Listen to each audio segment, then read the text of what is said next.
Hey guys, welcome back to my channel. My name is Emil, and today I want to talk about the fight and flight response, as simply as I know how to.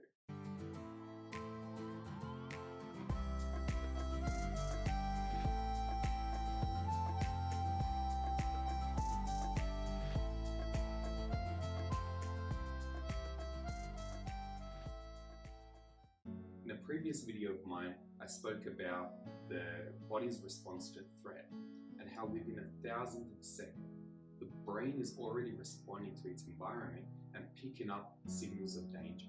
This happens between 300 to 400 times quicker than our conscious awareness of anything actually being amiss. So what I want to do today is draw from that how the two most common responses to threat are often fight and flight.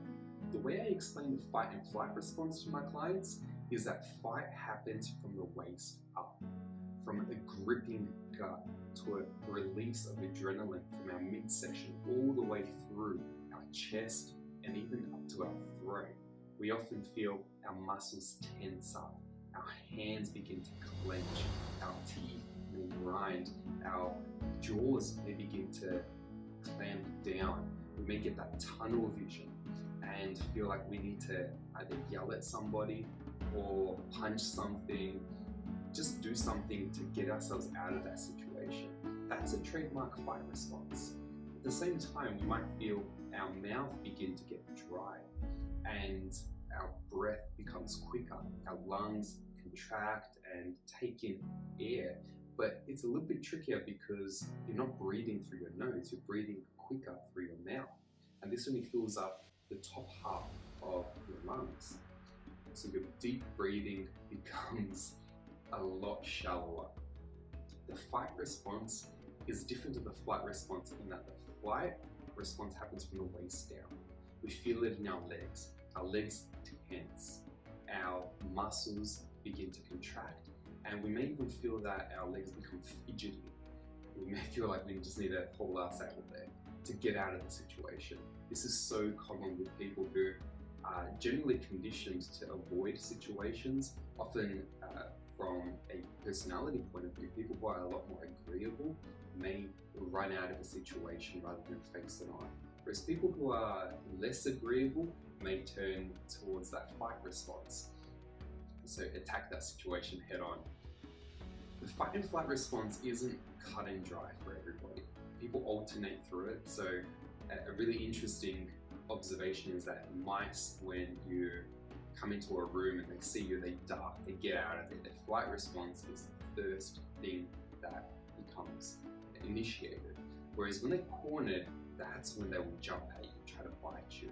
With the flight response, I tend to want to look at, well, what's been the response for the person throughout their life? And if we consider how a person responds to threat, then we can consider how to manage that threat, and more importantly, manage the body's response to that threat. We are able to pair some strategies with that response, then we get a more tailored approach to either anger management or threat reduction or even conflict management.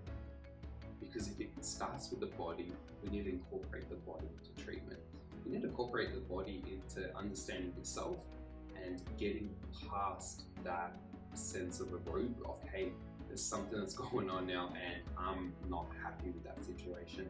Let me pass on through instead of just running away or bumping heads with everybody there.